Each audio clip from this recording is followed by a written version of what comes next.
Okay.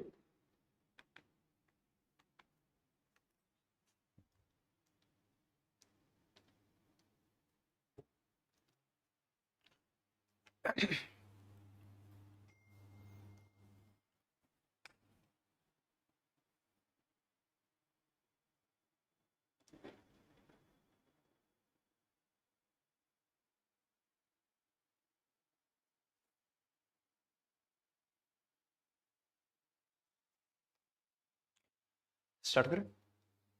Started. Okay. So, good evening, everyone, or I should say, good day, everyone. So, as you have seen the first part of how to read the Lakshmikant the right way, this video today is going to be the second part. Today, we will be dealing with the executive and also the legislature part.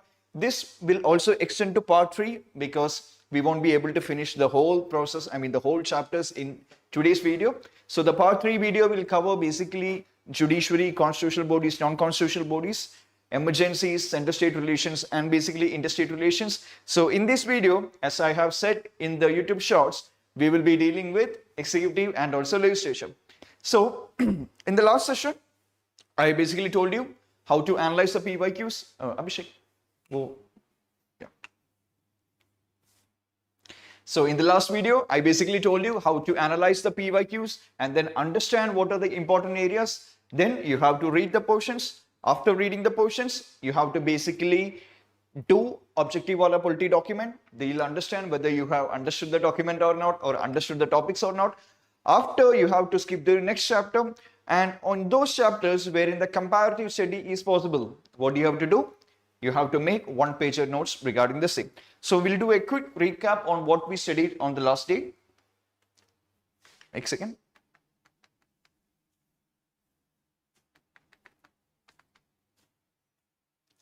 So firstly, we discussed on how to use the A table and understand what are the important concepts. So when you look in polity, the most important concepts are judiciary, fundamental duties, non-constitutional bodies, DPSP, and the lesser important portions would be the state reorganization, citizenship, attorney general, and be the other portions as well.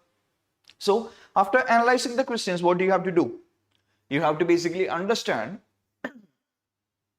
which portions are important in each of the chapter, right? So like I said in the previous video, it's not that the whole chapter, whole chapter of parliament is important. Rather, when you look into the parliament portion, you can see that the houses of Lok Sabha, Rajya Sabha, the differences, the exclusive powers for Lok Sabha and Rajya Sabha is more significant. The presiding officers, be it the chairman of the Rajya Sabha or even the speaker of Lok Sabha. Sessions, not so important. Devices of parliament proceedings, be it the motions, non-conference motions, be it the resolutions, not so significant. Then the most important, almost a question in almost every 2 years, you have the money bill and the financial bill. Then you have the multifunctional role being the real role played by parliament with respect to the legislature, with respect to all the other powers played by the parliament. So these are the way that you have to analyze. After going to before reading the chapter, go through the PYQs, understand which areas are important, and you should give more importance to those portions wherein number of questions are asked. Now, after which you understand which are the portions that is more important for you, you emphasize on more, and you skip the non-important portions such as the parliamentary group or the parliamentary forum. After studying it, you do a number of questions regarding the same. If you have good accuracy with respect to the chapter, you skip on to the next chapter, or else you have to revise it once again. Also, as I said just right now, even in those areas wherein comparative study is possible, what you have to do? You have to make one-page notes regarding the same. Now, in the previous video, we did not have to make notes, right? With respect to fundamental rights, with respect to fundamental duties, or with respect to DPSPs, there are no significant notes for us to make, right? Even the Lakshmikant is very comprehensive and you could just read from the same. But then, with respect to today's lecture, you can make one-page notes for almost all the documents because the comparative study is significantly possible for all those documents or all those areas which I am going to teach right now. So here, how to read Lakshmikant part 2. So lastly, we ended with the amendment of the constitution or the base structure of the constitution. Today, we'll start with the parliament portion. Now, reading for the parliament, the parliamentary system, which is chapter 13. Now, in case of parliamentary system, you don't have to significantly focus on everything because if you actually look into the UPSC PYQs, there are hardly any questions from the parliamentary system wala chapter. Okay, the parliament chapter UPSC had more than 29 to 30 questions, but in case of the parliamentary system, with respect to this chapter, UPSC have hardly asked any question with respect to it. So what are the things that you need to focus on? First of all, focus on the features of the parliamentary government, TK, and also focus on the features of the presidential government. Now these are the only two areas that you need to focus on. When you focus on, you have to actually go through this table as well. Okay, you need to go through this table and understand what are the difference between the parliamentary system and also the presidential system. Now that is the only thing that you have to focus. Okay, now what are the areas you can skip? The merits of parliamentary system and the demerits of parliamentary system. These are mostly mains portions, and UPSC have hardly asked any question with respect to this chapter in mains as well. So therefore, when you read for the second time or the third time, you can skip the merits of the parliamentary system and also the demerits and focus more on the features of the parliamentary system, which UPSC might ask or even important in case of mains. Now, moving on to the next chapter, the federal system. In case of federal system as well, it's almost similar. Hardly 3 to 4 pages are there in Lakshmikant. Therefore, you need to read only, you can read the whole chapter, but focus more on the features of federal system. Because of the fact that, so when you actually look into the PYQs with respect to the same, there were 5 questions with respect to the federal chapter in the last 15 years. Now, when you actually look into, when you actually zoom in the same, you can understand that one question, which of the following in Indian polity is an essential feature that indicates federalism? Now, the second question, which one of the following is not a feature of Indian federalism? So, both the questions basically ask about the features of federalism. Therefore, what do you need to do? Even you can see the questions here. Which one of the statement is an essential feature of Indian federalism? So, what do you have to focus on? You have to basically focus on the features of Indian federalism. Okay? You have to focus on the features of Indian federalism. Therefore, the features of the constitution, the federal features of the constitution, you have to dive deep into it, even for the unitary portions as well. So therefore, have a comparative study with respect to the federal government and also with respect to the unitary government regarding the same. So certain areas that you can always skip, as I told in the previous session, you always can skip all those things said by different personalities, okay? As said by K.C. Boyer, as said by Ambedkar, as said by Granville Austin, beat anyone who has said some things regarding the same. All these are basically paragraph which are not important for UPSC. These are all comparative studies, or these are all basically analysis, and these analysis are not important. Therefore, you can always skip the critical evaluation. And also several people such as Granville Austin called the Indian federalism cooperative federalism. These are all, maybe you, in case of UPSC mains, you can add it as the introduction or maybe add it as a conclusion, such as cooperative federalism. But then with respect to UPSC prelims, UPSC have never asked a code-based question with respect to the same. Therefore, not so significant in terms of UPSC prelims, but maybe if you're preparing for BPSC, UPPSC or MPSC, questions can come with respect to different personalities and what they said about our Indian constitution. Therefore, you can skip all these areas, not so relevant. Rather, focus on the features of federalism, wherein 2 questions have already come from the same. Now, with respect to central government, this is where the video actually gets important for you. The federal system, parliamentary system, I don't have to say, there are hardly any 2 to 3 pages, right? So therefore, you can read it. None of the areas, you can skip it, but then not so significant because hardly anything is there. But then from now, with respect to executive and with respect to legislature, if you actually look into it, and if you actually analyze the PYQs with respect to the same, there are significant number of portions wherein UPSC have hardly asked any questions. Therefore, should you focus more on that? Definitely the answer is no. That is why this session is going to be very important for you. So when you actually go into executives, you mainly identify 2 patterns on the areas to skip and the areas to focus. Now, with respect to executive, what are the things that you have to study? You have to study about the Indian President, Vice President, Prime Minister, Central Council of Ministers, Central Cabinet, Parliament, Parliamentary Committee, Indian Parliamentary Group. We won't be dealing with Supreme Court and the Judiciary. It will be dealt in part 3 of the video. Rather, we'll be dealing with all these areas which I have focused right now. So here, when you actually, as I said, there are mainly two areas you need to focus, okay? With respect to president, vice president, prime minister, central council of ministers, be anything. With respect to executive, two most important areas. The first one is respect to the power and privileges. Let's see what are the powers of the governor. What are the powers of with respect to the prime minister? What are the powers of the Indian president? So these are the two most important areas that you need to focus here. Okay? And also a comparison is something that UPSC always focuses on. Let's say a comparison between the president and governor. Almost in every year, almost a single question have asked from the same. What is the comparison between the president and the governor, or the central council of ministers, or the state council of ministers, or the powers between the prime minister and also the chief minister? So always go for comparison with respect to the same post in the state legislature or in the state government. Okay? President and governor, prime minister, chief minister, union council of ministers, and also state council of ministers. For the vice president, we don't have any similar post in the state government, therefore no comparison is possible with respect to the same. Now, what are the less important areas? First of all, regarding the oaths, affirmations, and salaries, UPSC have never asked a question with respect to oaths, affirmations, or being salary of the same, and also even the qualifications and conditions as well. Okay, UPSC have hardly asked any question with respect to the qualifications and the conditions of service as well. Okay, so when you actually read the portions, focus more on the power and privileges and also the comparison between the union and the state counterpart. But the less important areas, first of all, the oath, affirmation, salary, and also on the qualifications and conditions. Now, we'll actually directly go into the most important constitutional post in our country, which is the president. Now, when you look into the PYQs with respect to the same, you can see here that in case of the president, most number of questions have come from the presidential elections. You can see here, in the last 15 years, 4 questions have been asked with respect to the presidential election, and also with respect to the powers of the president. 5 questions have come from in the last 15 years with respect to the powers of the president. So president is a significant topic.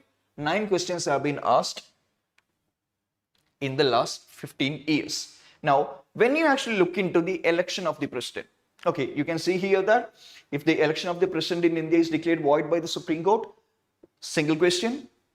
Here also, you can see the value of vote of each MLA of Madhya Pradesh is greater than of Kerala. The value of vote of MLAs of Puducherry is higher than the Arunachal Pradesh. UPSC have dived very deep into the election of the president. Even if you go for this question, UPSC have asked the same question. You can see here that the value of vote of each MLA varies from state to state. So, this is one of the important topics of UPSC, the presidential election. But when you dive deeper into it, what do you understand?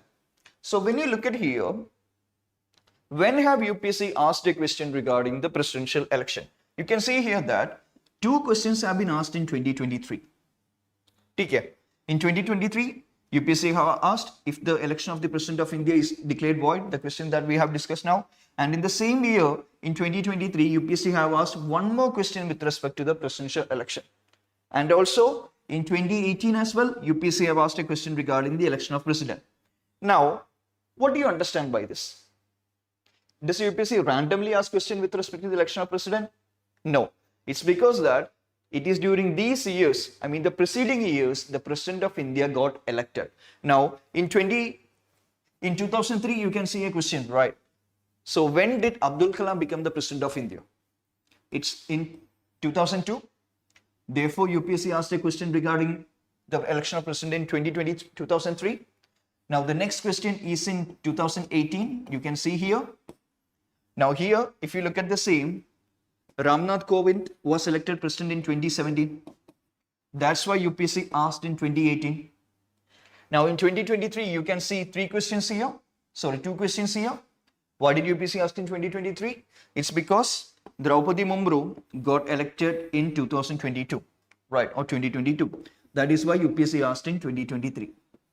Now, mostly understand that these are related to current affairs. So, therefore, I don't expect a question with respect to the election of president till 2027 or 2028, I would say. 2027 is where the election of president takes place, and 2028, UPSC might ask a question with respect to the election of president. So, therefore, don't think that election of president is the most important topic.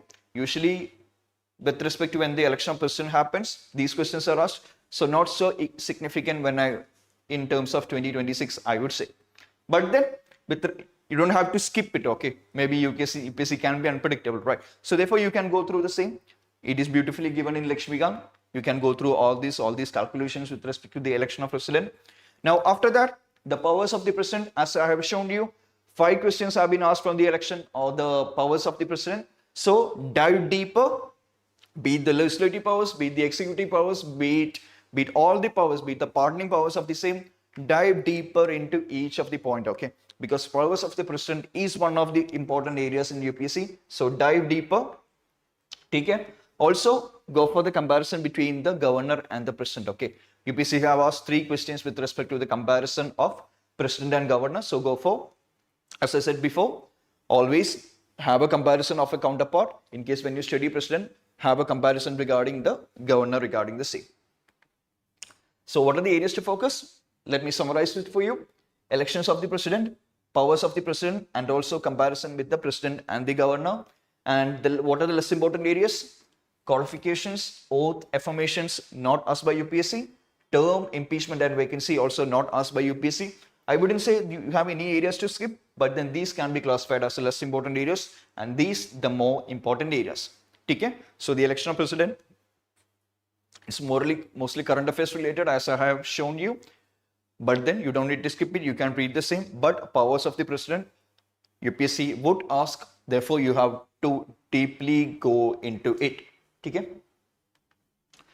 Now next one, after you have finished the president, you don't just directly go into the vice president. Okay? What do you have to do? You have to, good evening. So what do you have to do?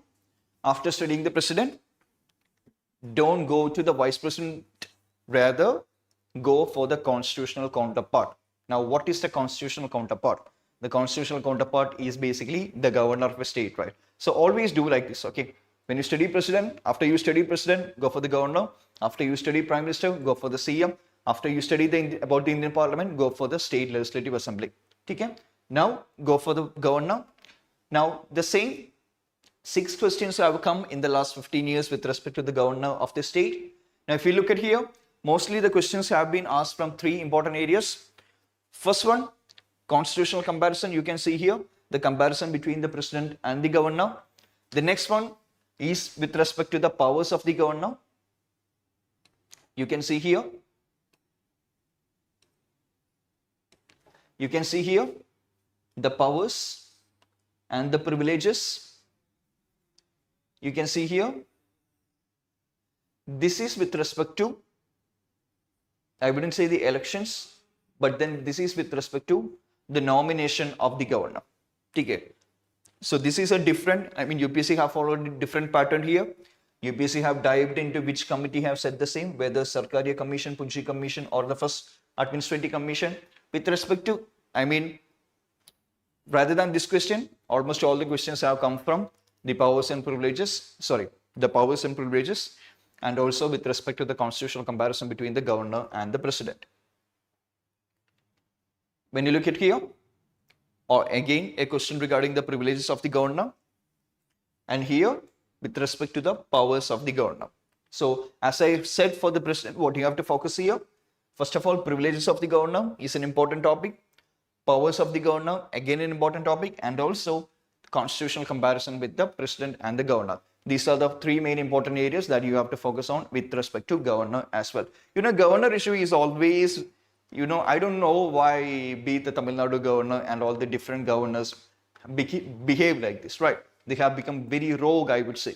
So there is a high chance that UPSC would ask again, because every time, be it the mains as well, they always come in the news due to the different stupid reasons. So therefore, UPSC always asks questions with respect to the same as well. So what are the less important areas? As I have shown you, the qualifications, oath and conditions, not so significant. Also, the issues in the governor's functioning, which is mostly a mains related portion. You can completely skip it for the prelims portions as well. When you're studying for prelims, no need to go for the issues in governor, and also not so significant with respect to any of the executive as well. Now, as I have told you, After studying president and governor, what do you need to do? You need to prepare a one-page note regarding the same. Even for the mains, we always prepare a one-page note, right? So also for the prelims as well, prepare a one-page note in the table format. You can no need to put oath and all, not so significant. Eligibility, not so significant. Maybe you can provide, but the most important part is wherein you focus on the power. Okay. The powers with respect to the pardoning powers, the powers with respect to legislature, the powers with respect to their executive powers. Now these are the areas that you need to focus more on. Okay? Not on the old time classification, but let me tell you, always prepare a one-page note. Okay? This will easily help you to revise during the last 30 days or even the last 10 days before prelims. So next one, with respect to the vice president. Now with respect to vice president, let me tell you, UPSC most have not asked an explicit question with respect to vice president, but then when he or she actually becomes the chairman of the Rajya Sabha is a significant topic. Okay, so when he is the vice president, not so significant, but when the person becomes the chairman of Rajya Sabha, then this constitutional post actually becomes significant. So even when you look into the PYQs of the same, not significant questions have ever been asked with respect to the vice president. Okay, so therefore, no need to give too much importance to this topic. But then, since we have a vice president election this year, due to the resignation of our previous vice president, mostly CP Radhakrishnan would be elected as the vice president. Therefore, maybe UPSC can ask a 2026 question with respect to the election of vice president. You never know. Okay, so you can go for the how the vice president of India is elected. Now, focus more on the powers as chairman of Rajya Sabha. Rather, you can skip the qualifications, oath, conditions, term and vacancy. Rather, you can go for the powers and functions when he or she actually becomes the chairman of Rajya Sabha. Okay? It's because that UPSC have not asked too many questions. I would say maybe 1 or 2 questions have been asked. Okay?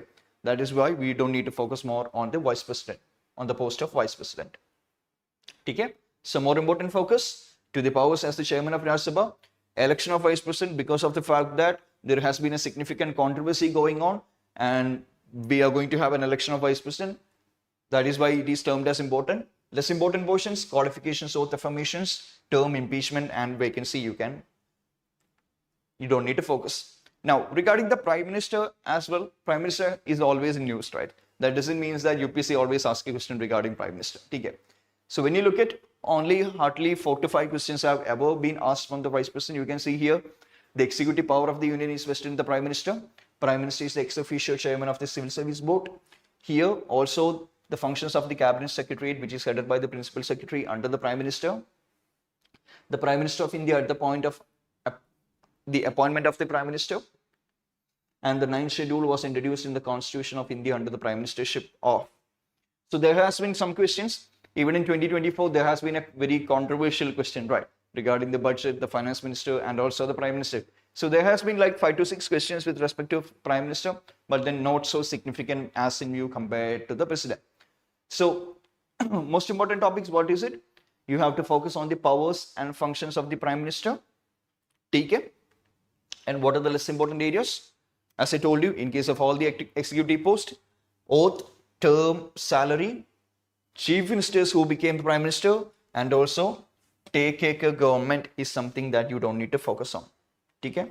So caretaker government, chief ministers who became prime ministers, and also the oath, term and salary of the prime minister are very less significant. Rather, most focus should be on the powers of the prime minister.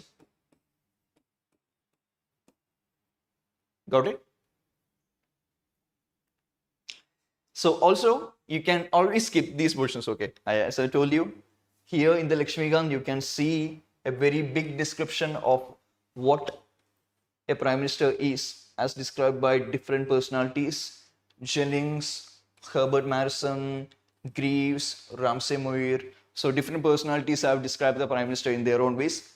Completely skip it. Okay, you need to completely skip it. No relevance whatsoever.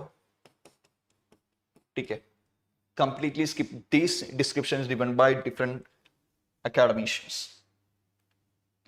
So after reading the Prime Minister, what do you have to do?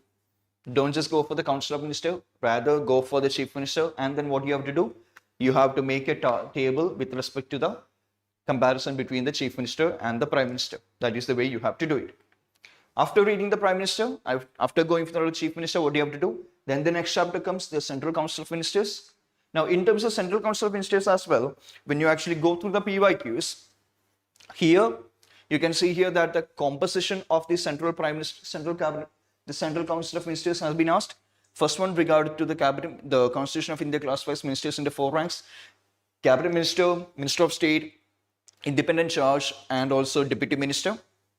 And also with respect to the composition, one more question, one more statement.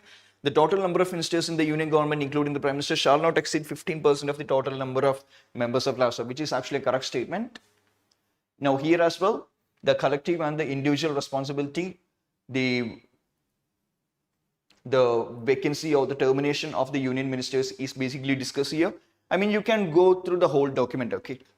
I would say there is nothing to actually skip in it. But then if I am to tell you the important areas, first of all, go for the composition, because UPSC have been 2 times asked the same question with respect to the 15% of the Lok Sabha is the maximum number of union ministers that we should have. So go for the composition, go for the constitutional precedents such as the individual privileges, the collective privileges, or the individual responsibility, or the collective responsibility, I would say. So go for the constitutional precedents, and also you have to read the responsibility, which is you have the individual responsibility, and also you have the collective responsibility. So read through both the individual and the collective responsibility of the same. And you can read this table, which will give you a very brief idea regarding the Council of Ministers and the Cabinet. You just have to understand the very basic idea, right? The Council of Ministers is very huge. More than 75 people are there in the Council of Ministers. When you come to the Cabinet, hardly 10 to 15 people, Union Cabinet Ministers, are there. So then, after going through the Central Council of Ministers, read the State Council of Ministers, and then you need to have a 1-page note with respect to the comparison regarding the same. Okay, not so significant comparisons are there, but then try to prepare a 1-page note with respect to the same. Now, the cabinet committees. Now, have UPSC ever asked a question regarding the cabinet committees? Can anyone tell me? Have UPSC ever asked a question with respect to the cabinet committees? Now, UPSC have asked a question with respect to the cabinet, right? The term cabinet have nowhere been mentioned in the constitution is a question that UPSC have asked. But then have a question with respect to cabinet committees have been asked. Bhagisri, Ritu, Arun, Mehanaj, can anyone tell me? Have a question ever been asked with respect to the cabinet committees?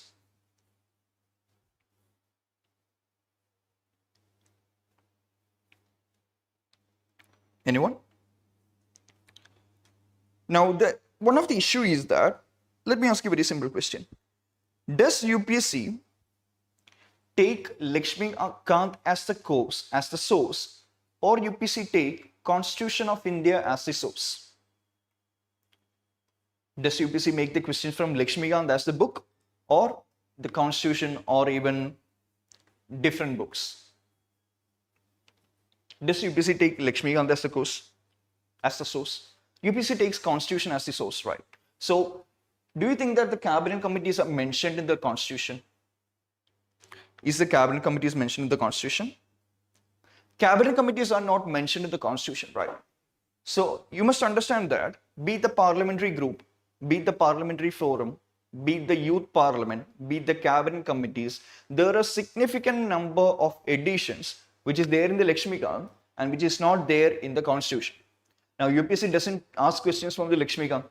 UPSC asks questions from the Indian Constitution, right? So, therefore, I feel that this is one of the reasons why a question has not been come from the cabinet, because cabinet committees are not mentioned in the Constitution. Okay, I guess that is one of the reasons why. So, UPSC have never asked a question with respect to the cabinet, but then you don't need to completely skip it in the first reading. Rather, what can you do? You don't need to learn the name of all the cabinet committees. Just understand that not all cabinet committees are basically chaired by the Prime Minister. I guess the committee on appointments and committee on one more thing are basically headed by the Home Minister, So not all committees are basically headed by the Prime Minister. This is the only thing that you need to know, okay? So rather, you can completely skip all these topics. Now, when it comes to Parliament. Now, Parliament, as you know, is the most important portion, right? So when you actually look into the PYQs with respect to the same, you can see here that with respect to the chair of the speaker or the speaker or the chairman of Rajya Sabha, 5 questions have come. Parliament committees, 5 questions have come. With respect to budget, 5 questions have come. Parliament houses, one of the most important portions. Parliament houses, with respect to Lok Sabha, with respect to Rajya Sabha, the exclusive powers and the difference between the same, 8 questions have come. With respect to the parliamentary procedures and the bills, such as money bill, finance bill, private members bill, constitution amendment bill, around 9 to 10 questions have come from the same. With respect to parliamentary procedures, such as motions, resolutions, bill passing from Lok Sabha to Rajya Sabha, so joint sitting. So when you look at it, more than 30 to 35 questions have basically come from the Parliament as a chapter. Okay, so this is the most important chapter in, I would say, Lakshmikant. Of course, questions have also come from Judiciary, Supreme Court, High Court, but then when you take it as a single chapter, it's a Parliament as a single chapter, this is the most significant topic. Okay, now this is where you have to dive deeper. You have to understand you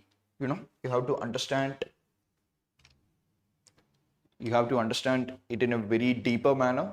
Let's say the difference between money bill and financial bill. UPSC asked the same question 4 times. So therefore, dive deeper when it comes to the Parliament portion. Okay, so the speaker, what are the most important portions? When you look into it, the houses of Lok Sabha and Rajya Sabha have been asked, 9 questions have been asked in the last 15 years. The presiding officers, speaker and the chairman, 5 questions with respect to the session, be it the monsoon session, the budget session, 2 questions. Devices of parliamentary proceedings, with respect to the motions, non-confidence motion, question hour, and be it all the other, 3 questions. Money bill and financial bill, 5 questions. Parliamentary committees, 5 questions. So these are the most important portions, okay? So we'll be focusing more on the difference between Lok Sabha, Rajya Sabha, presiding officers, money bill and financial bill, and also on the parliamentary committees, because they are the most important portions. And these are the areas that you have to revise maybe 5 times, 6 times, and even 10 times before the prelims, okay? So first of all, when it comes to you can see here, the chair of the house, or the speaker, or the chairman of the house. So when you look at here, UPSC have been in, in 2022, UPSC have asked a question. In 2024 and even in 2025, UPSC have asked a question. Okay, so almost in every years from 2022, UPSC has been asking questions. Maybe because of the controversial regarding it, you have all. With respect to be the governor, speaker, almost everyone we have some controversy relating to them. So therefore, always they are in news. I guess that is the reason why UPSC always asks questions from them. So in case of 2026 as well, maybe the chairman, the vice president question would be asked, but also we can focus on the speaker as well. So when you look into it, you can see here that question regarding speaker, deputy speaker has been asked, even here. So therefore, focus more on speaker, deputy speaker, chairman of Rajya Sabha, and the vice chairman of Rajya Sabha. Also, after you have read both the chapters, what do you need to do? You need to have a comparative study with respect to same. The Lok Sabha and the speaker of Lok Sabha and also the speaker of Legislative Assembly, also with respect to Rajya Sabha chairperson as well. The qualifications, electors, method, final majority, beat, everything, you can have a comparative study with respect to the same. Now, with respect to the parliament houses, you can see here, around 8 questions have been asked from the same. So the last question which was asked in 2022, not a significant chapter nowadays, okay. In 2023, 2 questions were there. 2012, 2013, 2015, 2 questions are there. The last question which was asked in 2022. So not a significant chapter when it comes to 2023, 2024, even 2025. Not a single question have been asked from the same. But then an important chapter in the last 15 years, 8 questions have come. So how does the question come? First of all, with respect to the exclusive powers of Lok Sabha, you can see here on my left hand side, the Rajya Sabha has equal powers in. The Rajya Sabha has no power either to reject or amend a money bill. The Rajya Sabha cannot vote on demand of grants. The Rajya Sabha cannot discuss the annual financial statement. The chairman of the deputy speaker, special powers of Rajya Sabha. So here you can see exclusive powers of Lok Sabha. Here you can see exclusive powers of Rajya Sabha. So what do you need to do? Always make a one-pager note with respect to the difference in the Lok Sabha and the Rajya Sabha. The status represents the term, the strength, the basis, and also all the different powers of Lok Sabha and Rajya Sabha with respect to ordinary bill, money bill, financial bill, beach, everything. Okay, you need to have a clear-cut clarity between the difference between the Lok Sabha and Rajya Sabha when it comes to all these matters, because 8 questions have come in the last 15 years. Now the third one, with respect to the money bill, financial bill, and also the different bills. As you can see here, in 2024, UPSC have asked a question regarding the money bill. In 2023 as well, you can see here the difference between financial bill and money bill have been asked by UPSC. So in 2023 as well, you can see a question. With respect to 2018, you can see a question. So money bill and financial bill is a significant topic always when it comes to UPSC. And also you need to know about the procedures. Okay. So let's say a bill pending in the Lok Sabha. What does it happen to that? A question regarding the private member bill with respect to joint sitting. And even in 2013 as well, UPSC have asked a question regarding the money bill. So the first and foremost priority for money bill and financial bill. Second one, what happens to the bill when it is in Lok Sabha, when it is in Rajya Sabha? These are the areas what happens to the bill in case of a joint sitting. What is the difference between an ordinary bill, a private member's bill, a constitution amendment bill? These are the different areas that you need to focus on. And you don't have to focus on the stages of a bill, okay? The first reading would be there. It would get published in the Gazette. The second reading would be there. Then it passes to the departmental standing committees. You don't have to focus that. Rather, focus on the powers and all the other different areas that I have just said right now. Okay? So money bill, financial bill, you can see it here. Lok Sabha transmits a financial bill. With respect to money bill, again, so money bill and financial bills are the most important cases. Also, a question have come regarding the private members bill and also the procedures with respect to the bill. A bill, what happens to a bill pending in the Lok Sabha? What happens to a bill pending in the Rajya Sabha? So what do you need to do? Make a one-pager with reference to ordinary bill, money bill, what happens, what is the majority required, joint sitting, is it required, financial bill 1, financial bill 2, constitutional amendment, and also regarding the ordinances. Ordinances you can skip. So with respect to ordinary bill, money bill, financial bill, and also constitution member bill, and also with respect to maybe private members bill as well. You need to prepare a one-pager table with respect to the same. Okay? And the first, as I said before, the first and the foremost priority should be given to the, it's always confusing, okay? Even I find it very confusing at times. The difference between the money bill, financial bill. Even if you ask me, I can't say it in a clear-cut clarity manner, okay? Maybe most of you must be experiencing the same issue, but then you should be clear in that. Okay, try to dive deeper, always try to attempt such questions, okay?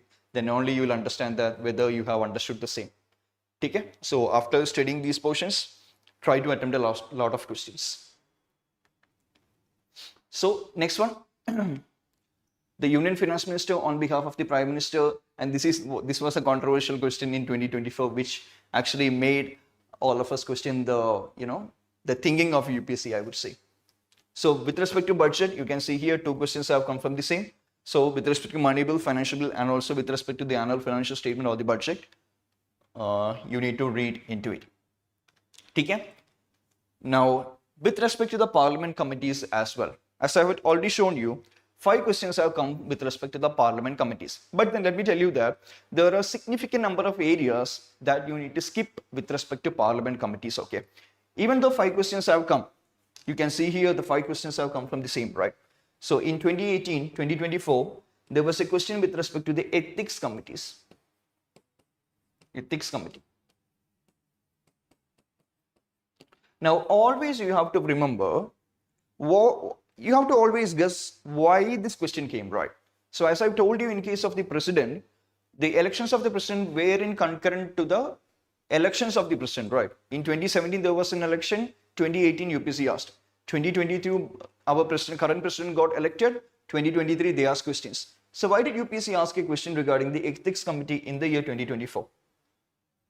There is a reason to it, right? So mostly these questions, some questions I would say are current affairs related. Okay? These questions are mostly current affairs related. So even though 5 questions are there, these are mostly current affairs related. Okay? So if any of the committees become significant when it respect to 2026, you focus more on that. That is one advice that I have to give you. Okay? You don't need to read through the whole committees. If anything comes relevant, you read that. Otherwise, maybe first reading, second reading, but then you don't need to read through all the committees.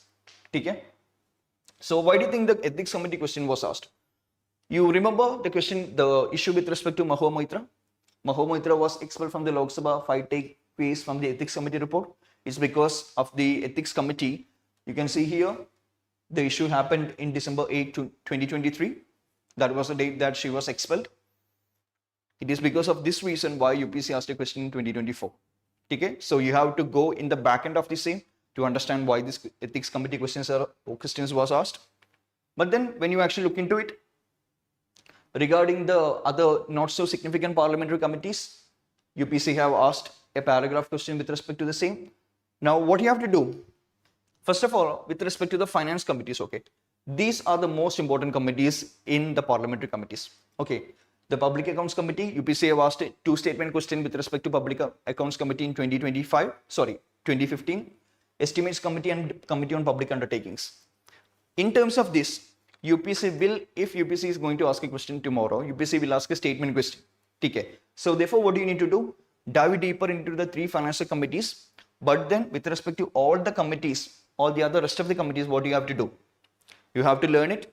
If it comes in the current affairs, dive deeper, or else just have a general understanding regarding the same. Okay? Finance committees, look who are the members, what are the term, beat everything. Rest of the committees have a very general understanding. If it comes in the current affairs, dive deeper. So as you can see here, the committees to inquire, committee of privileges, ethics committee, beat all the other committees. You go through the same, you read it for the first time, have a general understanding. But if it comes in the current affairs, you read more. What are the areas to skip? First of all, ad hoc committees. You don't have to know the names of anything. Completely skip. And you don't need to know which committee comes under which house or which committee comes under which ministries. Okay. You can completely skip the table which is given in Lakshmikant. You don't have to read to it. You can completely skip it. Also, with respect to the motions, adjournment motion has been asked and non-conference motion has been asked. And also UPSC have asked a broader question with respect to the Parliament of India exercises control over the function of Council of Ministers. So therefore, what do you understand? Non-conference motion, adjournment motions, censure motions. These are very significant motions, right?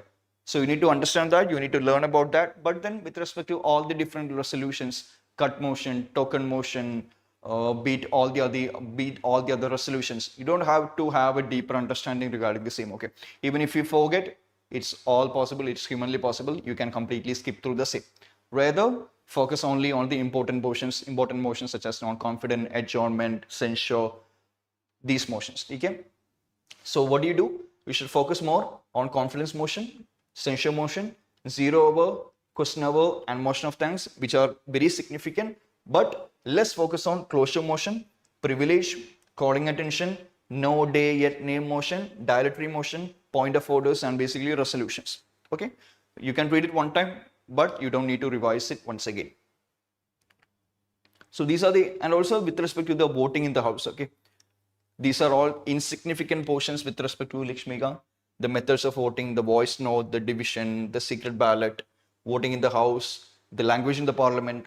These are some of the areas that you can skip in parliament because this doesn't have any relevance. Okay, you can completely skip the same. Also with respect to ordinary bill, the first reading, second reading, stages of general discussion, consideration stage, third reading, vote of credit, excess grant, additional grant, all these portions you don't have to study it by heart, or you don't need to study the process. UPSC have never dived very deeper into all this. First time you can read, understand, but when you revise the same, you can completely skip it. Very less important. Now, with respect to Indian Parliamentary Group, should you study? With respect to Indian Parliament Forum, with respect to Youth Parliament, are these all mentioned in the Indian Constitution? Indian Parliamentary Group, Indian Parliamentary Forum, or be it the Youth Parliament, are these all mentioned in the Constitution? They are not mentioned in the Constitution, right? They are only mentioned in the Lakshmikant, and UPSC doesn't take Lakshmikant as a source, right? UPSC always take the Bare Act or the Indian Constitution as a source. Therefore, you can completely skip this one. No need to use it because Lakshmikant is not the source, Constitution is the source. So, I would say the summary: money bills, financial bills, House of Rajya Sabha, House of Lok Sabha, parliamentary committees, chair of both the houses, motions, non-conference, adjournment, censure, motion of thanks. Less important, privileges, procedure of the bills, the first reading, second reading, third reading, all those. Grants, not so relevant, other motions, parliamentary privileges, you can completely avoid. Areas to completely skip: Youth Parliament, Parliamentary Group, and Parliamentary Forum. These are the areas you can completely skip. Okay, let me tell you, Parliament is the most significant portion. Focus more on these areas and do not read the whole Parliament giving equal importance to everything. Now, what do you have to do after reading the Parliament? You have to basically go through the state legislature as well. Now, after you read the state legislature, what do you have to do? You have to make a comparative study with respect to the Parliament and also the State Legislative Assembly. And also, after you have read the State Legislative Assembly, what do you have to do? You have to make a comparison between the State Legislative Council and also the State Legislative Assembly. Okay? So, on part 3, I'm not taking the Supreme Court, the constitutional bodies and non-constitutional bodies in this session. We will have the Politikant, we have not the Politikant, we will have the Lakshmikant part 3 on Friday. So, does anyone have any doubts with respect to today's class? Anything you want to ask me, anything you want to share? Does anyone have any doubts? You can ask in the YouTube comment section. Any doubts with respect to this class?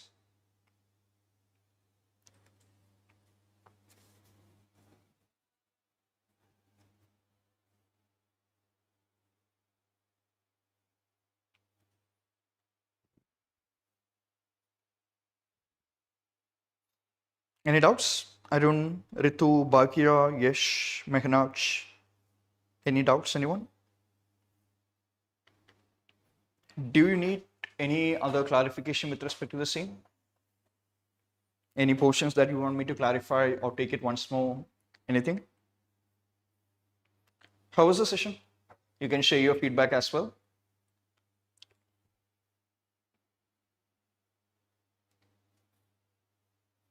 Okay. Thank you, Pistol. Of course, it's not your real name, right? Okay. Thank you, anyone behind the back end of it. Okay.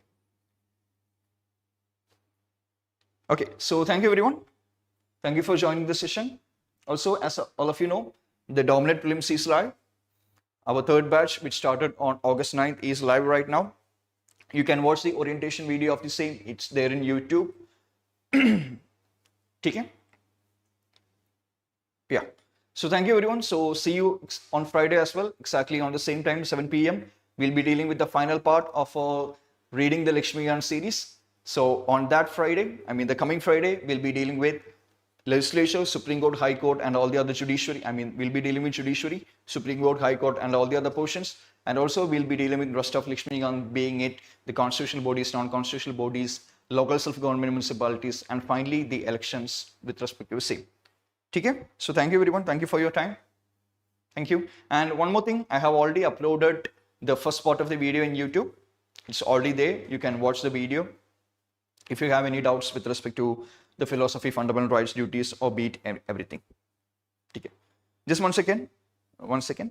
So Leah Mahesh, please explain money bill and financial bill. Oh no, that's what I told you. Even I'm not sure. I always have the confusion with respect to money bill and financial bill. Here in this session, we are not explaining anything. Rather, we are just mentioning the strategies with respect to say. You can watch any other YouTube video with respect to like explanation between money bill and financial bill. Okay.